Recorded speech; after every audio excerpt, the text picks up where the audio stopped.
କଣ ଯଦି ସ୍ୱାମୀ ସ୍ତ୍ରୀ ଭିତରେ ଗଣ୍ଡଗୋଳ ହେଇଗଲା ତମେ ଆଲକାହଲ ପିଇଛ ସିଆଡେ ବାଟ ଫିଟେଇ ଦବ ଆଲକାହଲ ପଣା କରିଦେଲା ଏକଦମ।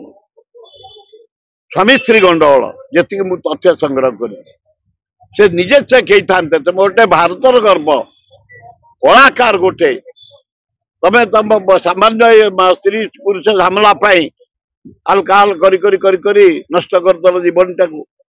କୋଟି କୋଟି ଲୋକ ତମ ଉପରେ ନିର୍ଭର କରୁଥିଲେ ମନୋରଞ୍ଜନ ପାଇଁ।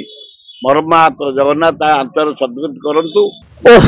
ମର୍ମାହତ ମୁଁ ଏକଦମ ସାଗର ଜଣେ ରିନାଉଡ ଗାୟକ କଣ୍ଠ ଅପୂର୍ବ କଣ୍ଠ ଦେଇଥିଲେ ଗଣେଶ ଏବଂ ଓଡ଼ିଶାରେ ଭାରତ ବର୍ଷରେ ଭାରତ ବାହାରେ ବହୁ ଦେଶରେ ସେ ଗୀତ ଗାଇ ସୁନାମ ଅର୍ଜନ କରିଛନ୍ତି।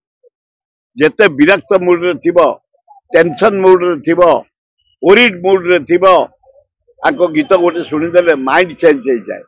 ଅପୂର୍ବ କଣ୍ଠ ସେ ଚାଲିଯିବା ଦ୍ୱାରା ବହୁତ କ୍ଷତି ହେଇଛି ଓଡ଼ିଶା କଳାକାରଙ୍କ ଭିତରେ ଅପୂରଣୀୟ କ୍ଷତି। ଭଗବାନ ତାକୁ ନେଲେ ତା ଆତ୍ମାର ସଦ୍ଗତି କରନ୍ତୁ। ଆଉ ଗୋଟିଏ କଳାକାର ପଢିଛନ୍ତି ତାଙ୍କ ନାଁ କଣ ଅଭିଜିତ ମଜୁମଦାର ସେ ବି ଭଲ କଳାକାର ବହୁତ ଦିନ ହେଲା ବେମାରରେ ପଡିଛନ୍ତି। ଠାକୁରେ ଗୋଟିକୁ ନେଇଗଲ ଆଉ ଗୋଟିକୁ ବଞ୍ଚେଇ ଦିଅ। ଦି ଜଣ ଯାକ କଳାରେ ସମ୍ରାଟ ଥିଲେ। ଭାରତରେ ଭାରତ ବାହାରେ ନାଁ କରିଥିଲେ ଓଡ଼ିଶାରେ ନାଁ କରିଥିଲେ।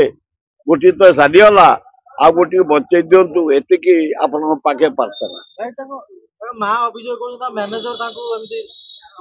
ସିଏ ମରି ସାରିଲେଣି ଆଉ ସେଥିରୁ କଣ କେତେ କଥା ଶୁଣିବାକୁ ପଡୁଛି। ସ୍ୱାମୀ ସ୍ତ୍ରୀ ଗଣ୍ଡଗୋଳ କଣ ଯଦି ସ୍ୱାମୀ ସ୍ତ୍ରୀ ଭିତରେ ଗଣ୍ଡଗୋଳ ହେଇଗଲା ତମେ ଆଲକାହଲ ପିଇଛ ସିଆଡେ ବାଟ ଫିଟେଇ ଦବ ଆଲକାହଲ ପଣା କରିଦେଲା ଏକଦମ। ସ୍ୱାମୀ ସ୍ତ୍ରୀ ଗଣ୍ଡଗୋଳ ଯେତିକି ମୁଁ ତଥ୍ୟ ସଂଗ୍ରହ କରିଛି ସେ ନିଜେ ଚେକ୍ ହେଇଥାନ୍ତେ। ତମେ ଗୋଟେ ଭାରତର ଗର୍ବ କଳାକାର ଗୋଟେ ତମେ ତମ ସାମାନ୍ୟ ସ୍ତ୍ରୀ ପୁରୁଷ ଝାମଲା ପାଇଁ ଆଲକାହଲ କରି କରି କରି କରି ନଷ୍ଟ କରିଦେଲ ଜୀବନଟାକୁ। କୋଟି କୋଟି ଲୋକ ତମ ଉପରେ ନିର୍ଭର କରୁଥିଲେ ମନୋରଞ୍ଜନ ପାଇଁ। ମର୍ମାହତ ଜଗନ୍ନାଥ ଆତ୍ମାର ସଦ୍ଗତି କରନ୍ତୁ। ଆଉ ଗୋଟେ ସେମିତି ପଡିଛି ବହୁତ ଦିନ ହେଲାଣି ତା ନାଁ କଣ ମଜୁମଦାର ତାକୁ ଟିକେ ବଞ୍ଚେଇ ଦିଅନ୍ତୁ। ସେ ବି ଭାରତ ବର୍ଷର ଗୋଟେ ଗର୍ବ ଓଡ଼ିଶାର ଗର୍ବ ଭଲ ହବ। ହଁ ବହୁବାର ମୁଁ ତାଙ୍କୁ ଆୱାର୍ଡ ଦେଇଛି। ବହୁ ଯାହା ପେଣ୍ଡାରେ ଏକାଠି ହେଇଛୁ। ବହୁତ ଭଲ ଲୋକ ସରଳ ଲୋକ ତାଙ୍କ ଭାଗ୍ୟ। ବଡ ଭାଇ ଗୁରୁ ବୋଲି ମୁଣ୍ଡିଆ ମାରନ୍ତି। ଗୁରୁ କିଛି ନୁହଁ ସେ ଗୋଟେ ସମସ୍ତେ ଡାକନ୍ତି ଗୁରୁ। କଳାକାର ମାନେ ପ୍ରାୟ ଗୁରୁ ଡାକନ୍ତି ମୁଣ୍ଡିଆ ମାରନ୍ତି। ମୋ ପିଲାର ଯୋଉ ସବୁ କଳାକାରଙ୍କୁ ସ୍ନେହ ଶ୍ରଦ୍ଧା ଦିଏ।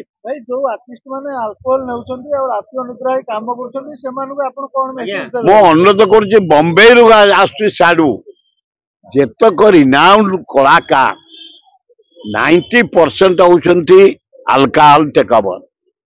ବନ୍ଦ କର। କି କଳା ଭଗବାନ ତମକୁ ଦେଇଛନ୍ତି ବିଶ୍ୱର କଳା। ଓଡ଼ିଶାର ଆଜି ଅକ୍ଷୟ ମହାନ୍ତି ଭଳିଆ କଳାକାର ମିଳିବ?